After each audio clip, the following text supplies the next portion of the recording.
with that, I was like, all right, well, we don't need to support Amazon anymore. Did I am she- not completely delivered.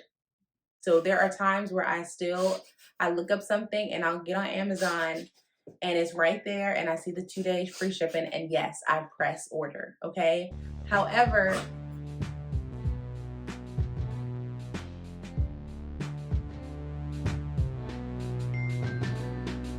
Blunt.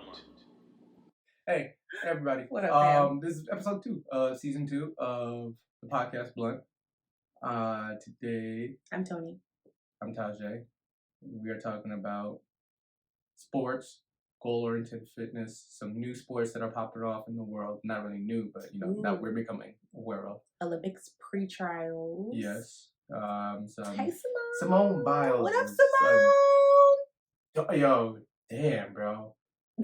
Oh, talk about goal-oriented fitness. God, yeah, because she gives Serena Williams vibe, obviously. Right. But just like, it's even more compact and she's doing all the craziness that she's doing, bruh. What is your goal, Tony? To look like Simone Biles.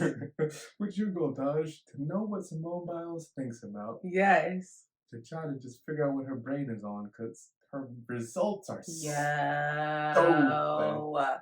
I was hearing the sports commentary, and they basically were like, the only fault of hers was being able to garner so much power. Yeah.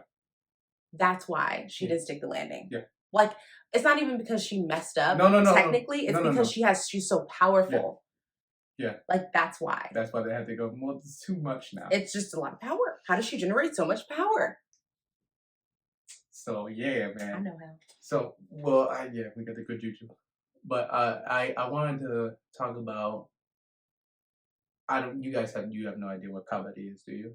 No. We just showed Tony a little tiny bit of kabaddi. Kabaddi is a really intense sort of tag type of sport. You don't really need any equipment besides, footwear if you want to work on something that's like an abrasive surface.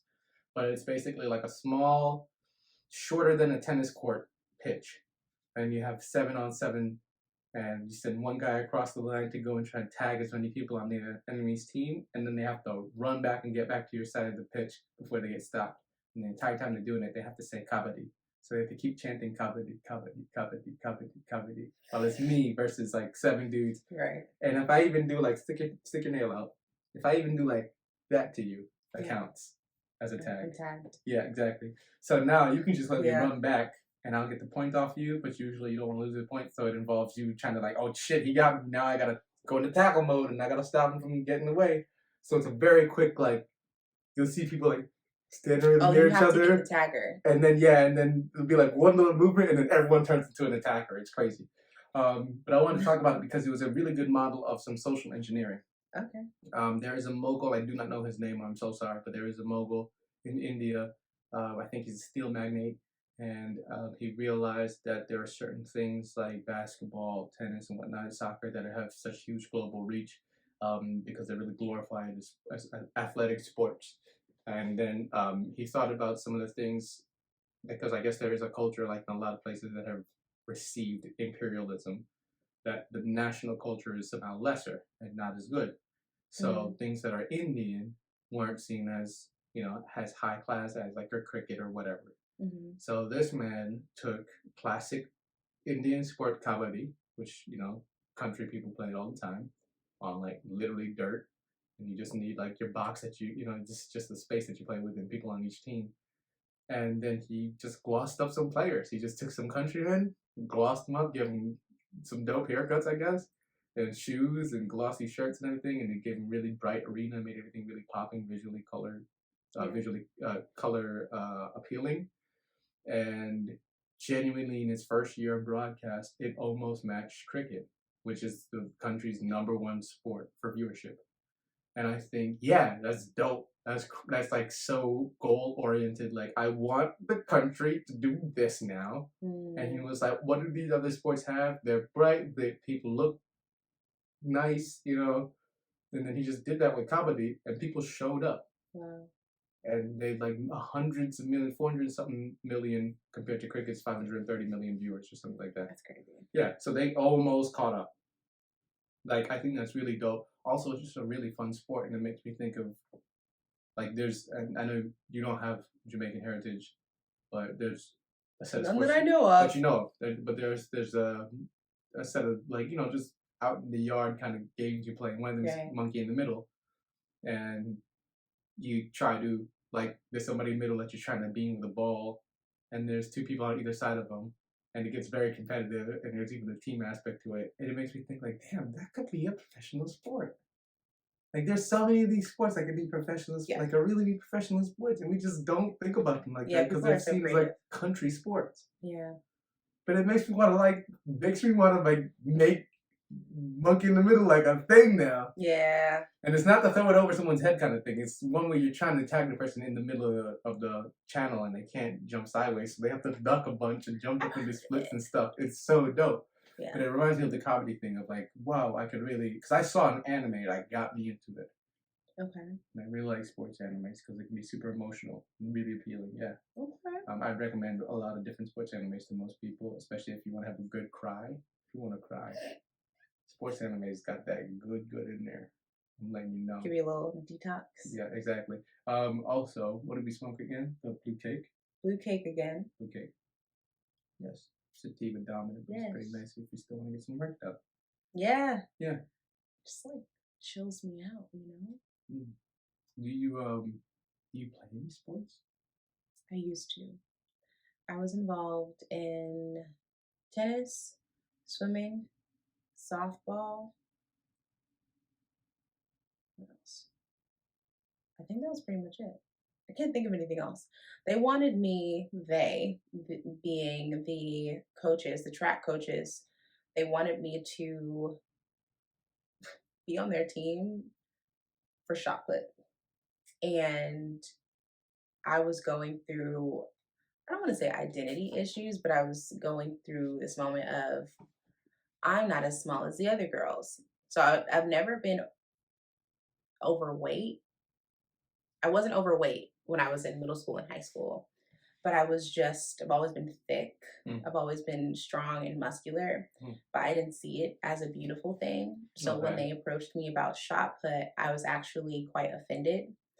And I was like looking at, or when I thought about the girls who were shot put participants or players or team members, whatever. They were, we don't play shot put, as you can tell. We don't know the lingo. No.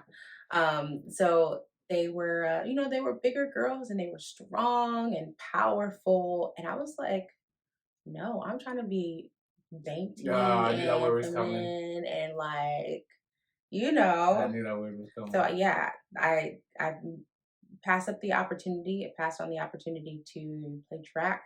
I remember trying softball. I played softball when I was younger, like how was that? 7th, 8th grade. No, 7, 8 years old.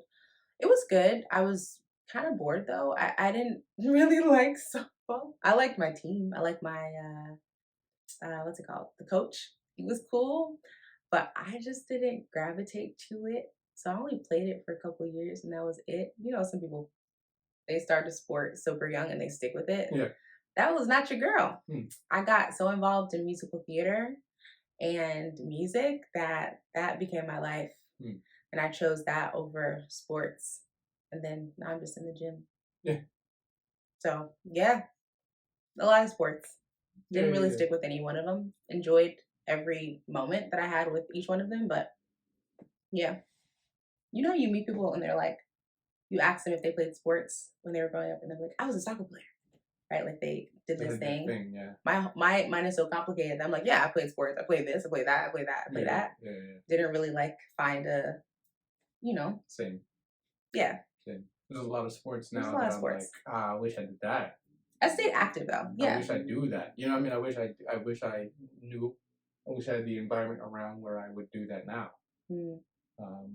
You're rugby.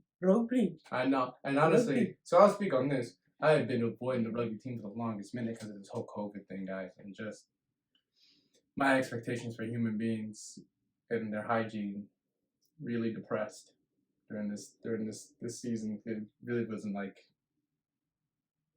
I don't trust nobody's hands at all. So I got vaccinated, but even then, I'm still just like, As you should be. mm, Yeah. What? Ew. yeah. First off, like, who came up with shaking hands in the first place? And also, I'm not. I really want to point this out to you. I'm not seeing enough ashy people.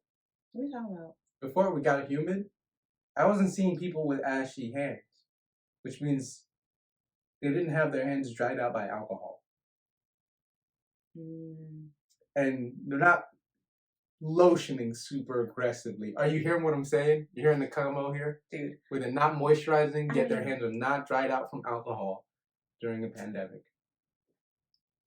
I had a white boy ask me, how do Black people age so well? Because we do. And I was just like, it's our melanin. I was like, I'm not even just saying that because Black. But then again, I am. Like, I was like, it's our melanin, which I said our melanin protects us. It's like an actual barrier to sun rays, right? And then I was like, we like to stay moisturized. And he was like, you know what? That's true. Like, your skin, like when I see Black people, their skin always looks like it's moisturized and it's glowing. I was like, we actually like that. Like, we have to stay moisturized, and it protects. Once again, it protects your skin. We actually like our being dry. Right, and like, you know, we can do better with sunscreen. Yeah, true. But true. Yeah, man, like you gotta just, it's your skin. That sunscreen thing is real, but here's the thing: I still don't own no sun. You need to get on it. Get on it, bro. Well, so hold up. Hear her say that about me needing to get on sunscreen. My doctor tells me I'm low on vitamin D, so I have to get on vitamin D. You don't got vitamin D or sunscreen? I don't. I was not going out enough in the light. You know, a lot of Black folk are vitamin D deficient, though. So in this region of the world, it's pretty normal. But come on. Oh, speaking about regions of the world, because we talked about this before, I've recently discovered that there is political discourse and acceptance and legislation towards how we discuss and visualize African people that aren't from Africa, weren't born in Africa, but are descendants still, the diaspora. And apparently it is the political opinion that we have some place of import in how we consider African people. So they have classically 5 regions: North, South, East, West, Central Africa. And there has been, I suppose, legislation to consider, how do you call it, like identifying the African diaspora as the 6th region. And so that would come with some, I guess, I already just like the fact that there are symbolic benefits, but I suppose there should be something functional that comes along with that, like a little ID card, something like that, similar to like a passport, visa, you know what I mean, something like that. If it ends up being something like, it doesn't have to be as intense as citizenship, but for instance, my mom she's Jamaican, so she got to study in England because, you know, it was a colony at a point in the past. So, you know, they did things like that. It would be cool if we had some form of like education exchange with Africa. So funny when you said that. It seems like a rite of passage. A lot of Jamaicans live in England. Yeah. At some point. Well, we're at least every Jamaican I know. But you know what I mean? So I'm saying, like, it's like if you know a Jamaican person, they probably have cousins over there. Yes. They probably have cousins over there. Yes. And it's super funny seeing different outlets of Jamaicans gatekeep Jamaican culture. Because it's just like everywhere else, you know, there's like Central Jamaica, and then there's everyone else who's not Central Jamaican, and then everyone's trying to be Central Jamaican in their little ways. And then you see, it's so cool how we're talking about Black culture being the trend. Middle Eastern dudes in England are talking about how peng a ting is, how attractive a girl is. Is it? Because ting is a thing. They're saying Middle Eastern? Like I'm talking about Pakistani virgins are saying brejin. Saying shit like brejin and whatnot. Or what? Yeah, so that's why it's our cultures. Our culture is the culture everywhere. Our culture is the culture everywhere. People want our culture everywhere. You know, grime is now one of the largest music scenes. Grime is rap. Rap is Black. Yes, it is. Wow, that's crazy. Grime is in Italy, I Turkey. don't know what that is, but I'm talking Grime is about. like gangster rap Oh, over really? there, but it's in Oh, it's Italy and called. Turkey, and Okay. yes, Wow. exactly. So literally, our culture is the culture everybody wants to bite. Oh, absolutely. Yeah, yeah, Absolutely. that's typical. Mhm. That's the regular. Yeah. I should be going to Jamaica soon. What do you think you're gonna do down there? Oh, we should go together. Okay, when you plan We to should go? do a podcast in Jamaica. When you plan to go? It would be nice to go in the fall. I'm thinking like November. You can see your mama. My mom, yeah, my When was mom, the last time you were in my Jamaica? mom would love it. Let's see, let's go back in the years. You can surprise her, yo, bro. Oh, she gonna watch this YouTube channel, get surprised. We have to switch up a different time. Okay. 2009, 2009. What? You haven't seen your mom in that long? 12 years. Okay, we gotta. But we're going tomorrow. Yeah, it's been so it was a discussion even last year. It's always a discussion, but it was a discussion last year, and then yeah, regular life. Shout out to Tajay's mom who works out more than I work out. Yeah, works out more than me. Um, She tried to be cute with me. I tell you what, the pants shit she did. what Pants. She was talking about. I saw her. She sent me a picture, and I was like, "You look like you are losing weight, not in a bad way. Okay. Like it's like one of those cultures where you don't want to get thin quickly and shit out of nowhere. But I was like, you look like you're losing weight, and it's like, is that true? Am I seeing that right in the pictures? Yeah. And she was like, I don't know. Although actually, these pants I got, they falling a little bit now. And I was like, yeah, you losing weight. Your pants are falling, Jack. All right, mama. Yeah. Okay. So. Oh my God, yeah, I would love to go. She's a boss, yeah. Go check her out. Yeah. So what do you, besides just like vacation down there, did you have a goal in mind, or did you just want to go enjoy the environment because it's a good environment? No, it is. So I went to Jamaica 3 years ago via a cruise. I was with my mom and cousins and some family friends, right? And it was great. The cruise went to the Cayman Islands, best fish in the world, right? Cayman Islands and Jamaica. And it was great. We were on the beach for most of our day and I got to sing with a local. It was a really good experience. And I said, man, I really want to go back to Jamaica. I want to go back to the Cayman Islands. So I recently started vocal training a Jamaican artist who is finally doing things for herself. She had her kid. Nice. She's been working for other people for all her life. So she's like, I'm finally investing time, energy, money into making music. Okay. And she was like, the first step is getting a vocal coach. So we've been working on some stuff and she was like, when I go to Jamaica, I want you to come with me. And I was just like, yeah. So then my mind just started to get on this kind of, I want to go to Jamaica kick, like soon. I want to go to Jamaica soon. Do you want to make up your client's name? Oh, yes, Leslie. No, she doesn't have social, but she's going to be posting stuff soon. She already has a couple of records recorded. So she's creating an EP. So wish her luck. Shoot, maybe I like what I hear. I ask her to be on one of the things. Yeah. She would love it. And then you can speak patois and I can absorb. Be in awe. I love patois. I love listening to it. I love it. All right, sorry, I don't mean to offend anyone. No, but I've practiced, okay? I have a lot of Jamaican friends, which means that I get a pass. All right. Which, and for me, I'll tell you, it usually comes out if I'm angry. Or, no, right? Get angry! No. Or just like, it's funny, me and my mom code switch when we text. Yeah. So it's so weird, but we code switch when we text. So I'll usually, we'll go back and forth to patois or English or like whatever. Mm-hmm. And yeah. So it's just like language use. Yeah. If anybody sees this who speaks Japanese, I actually do Japanese conversation classes with a coach in Australia. It's a cool dude. His name is Sora, which means sky. Name your kid Sky. It's a nice name. My god, sister's name is Sky. Right. It's so yeah, sometimes. So we do our thing every once every week, 2 weeks or so. But in general, the only way I'm gonna really lock down language use and like the elocution is if I'm using it regularly with multiple outlets.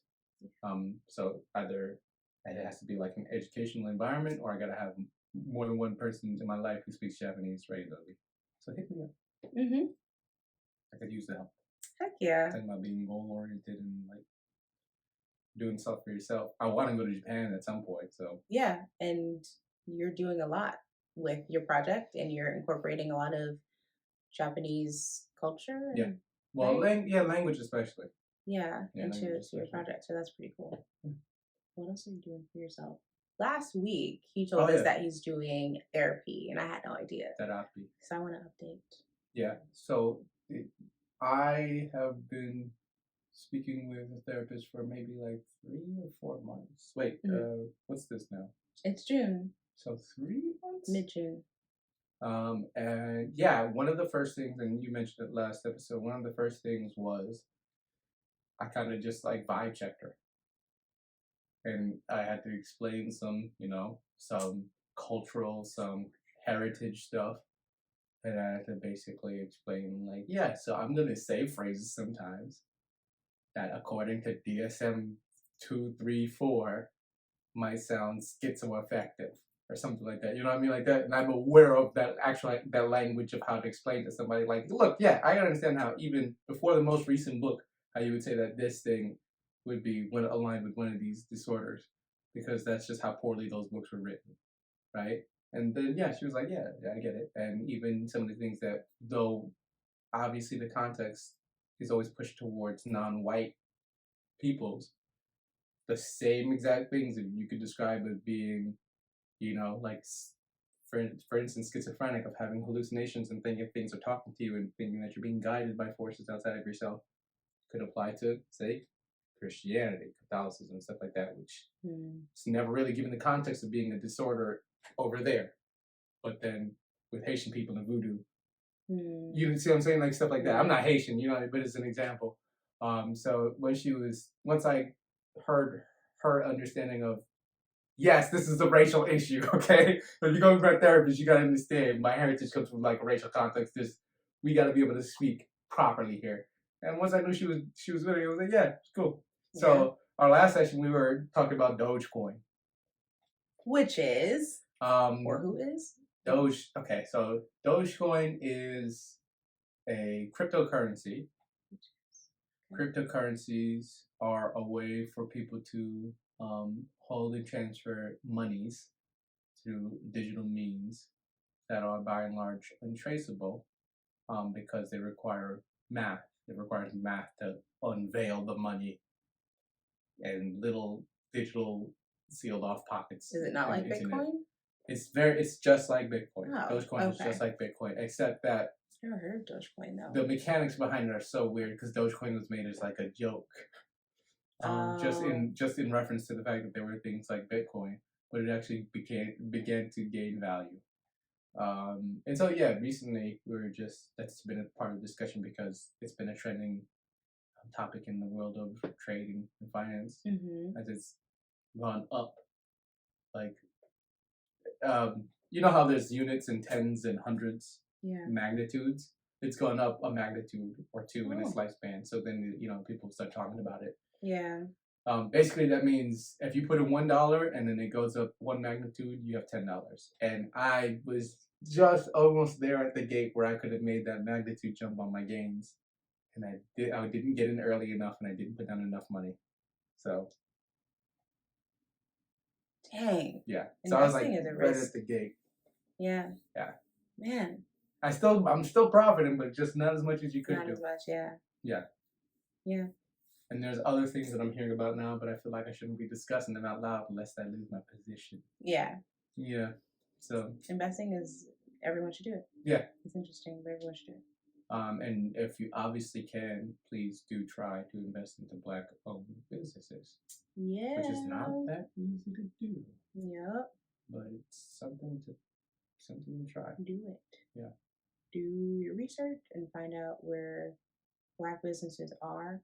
I would honestly, we're trying to get away from supporting Amazon, but I would go on Amazon because they link a lot of small and black businesses.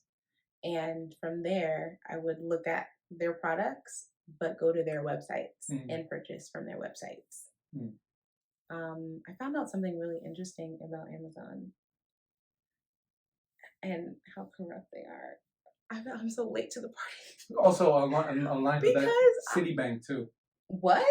Okay, hold on. Let me tell you what I heard about Amazon first. Girl, tell me what you heard about Amazon. Okay, so I already knew Amazon. It's huge, like, and they don't treat their workers right? So the factory workers. So with that, I was like, all right, well, we don't need to support Amazon anymore. I am not completely delivered. So there are times where I look up something and I'll get on Amazon and it's right there and I see the 2 day free shipping and yes, I press order. Okay. However, I'm growing. All right. But I found out that Amazon basically is like this shark. And if it sells a product of yours on its website and then finds out that you're selling the product that is yours for less money, it will take your product, which is, let's say, type in ring light. And if your ring light is cheaper less expensive on your website, they will take your ring light and they will bring it all the way to the bottom. And no one really scrolls all the way to the bottom. If they see something that's a bestseller, they're gonna most likely buy it. So yours will no longer be 1, 2, 3, 4, or 5. Yours will probably be ring light 200 and something. That's on page 5.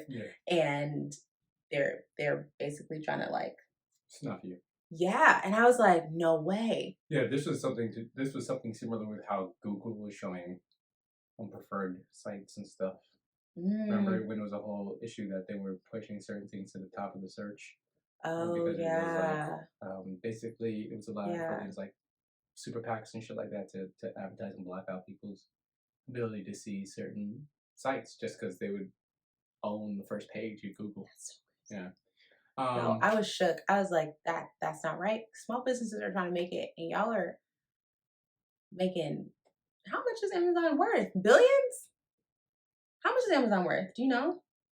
If the owner is worth billions, Amazon has to be worth trillions, you know? If his paycheck is billions. So why are you trying to hurt the little one? Because so that's how he gets his paychecks to be billions.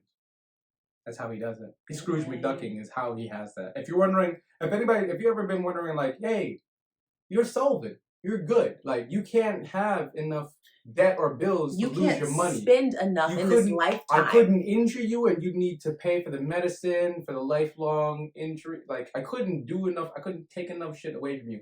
I couldn't, because you have such good insurance, I couldn't blow up your house so thoroughly that to rebuild it would cost you your life savings. Like you have too much money already that I couldn't take you down should I try.